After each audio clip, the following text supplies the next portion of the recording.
Someone once asked, "What do you believe?" "I believe what my pastor believes," he replied. "And what does your pastor believe?" "He believes what I believe," he remarked. "Okay, and what do you and your pastor believe?" "We believe the same thing." "Why do we believe what we believe?" Stay tuned.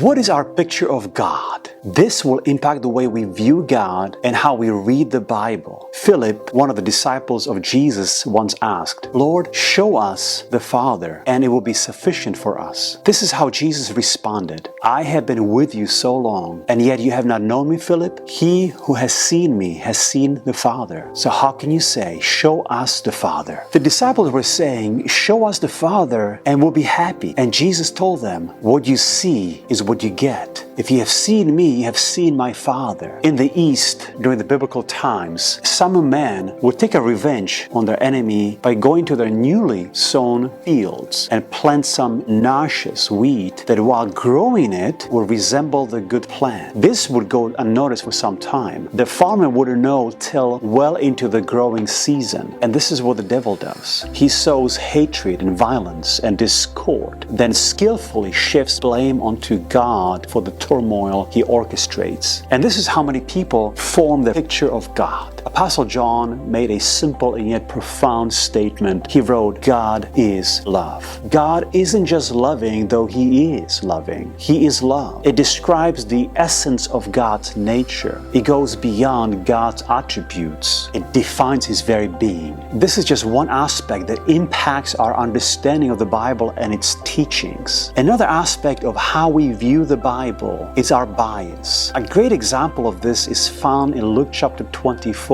This is after Jesus was crucified and was buried and resurrected. Two of His disciples were traveling from Jerusalem to a village called Emmaus. The Bible tells us that it was 7 miles away from Jerusalem. It also tells us that these two disciples were reflecting on what had happened that past weekend. While they were thinking about the crucifixion of Christ, Jesus joined them in their traveling, but they didn't recognize Him. He began to ask them why they are showing sadness. The Bible describes that moment. Then the one whose name was Cleopas answered and said to him, "Are you the only stranger in Jerusalem, and have you not known the things which happened there in these days?" Jesus will wait a little longer before He tells them who He is. And He said to them, "What things?" So they said to Him, "The things concerning Jesus of Nazareth, who was a prophet mighty in deed and word before God and all the people, and how the chief priests and our rulers delivered Him to be condemned to death and crucified Him." We are about to see the presupposition, the theological bias, their gross misunderstanding of the Bible prophecy. The disciples said, "But we were hoping that it was He who was going to redeem Israel." Their hopes were dead and buried. Their hopes and dreams were shattered. What I find fascinating is that the Pharisees understood the key words of Jesus better than the disciples did. Here are the words of Pharisees spoken to Pilate. "Sir, we remember while He was still alive, how the deceiver said, 'After 3 days I will rise.'" How is it that the Pharisees got it right and the disciples got it wrong? Jesus continued speaking to them, "O foolish ones, and slow of heart to believe in all that the prophets have spoken. Ought not the Christ to have suffered these things and to enter into His glory?" And beginning at Moses and all the prophets, He expounded to them in all the scriptures the things concerning Himself. The disciples were disappointed because they didn't understand the Bible prophecy about Jesus. Words of Jesus brought back hope. Words about Christ found in the Old Testament brought hope and courage to the disciples. Here we see Jesus' ability to make sense of things. And notice the tool He used, the Bible. Today we can be looking at the same Bible text and yet be led to different conclusions. The scriptures speak to us in a different way. How is that possible? What impacts our understanding of the Bible? It's our biases. And we all have our biases with which we approach the scriptures, like the family traditions. Our roots dictate how we view the biblical text. Then it's our church traditions, and we look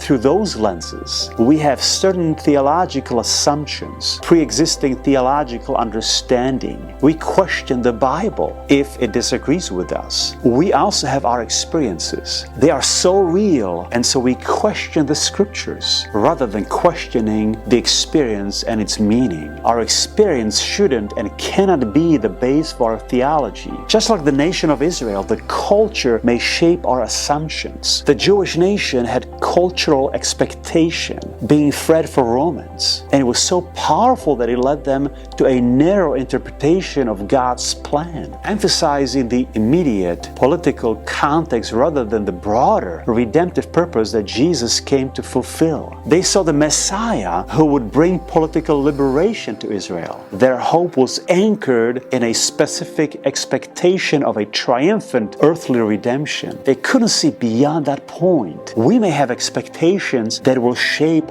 our assumptions. We also may have the confirmation bias. We tend to go with what confirms our beliefs. It's like listening to a news reporter. We say, that was some great solid reporting, but only if it agrees with our views. And one more thing, I would caution you with this one thing. Don't base your belief or whole teaching on just one verse. Study it in context. Look at other parts of the Bible. In the book of Acts, we have a church that models to us how to sort through any teaching that come our way. Speaking of the believers in the city of Berea, it says, these were more fair-minded or open-minded or objective or unbiased than those in Thessalonica, in that they received the word with all readiness and searched the scriptures daily to find out whether these things were so. They studied the word, and this is a great example for us to follow.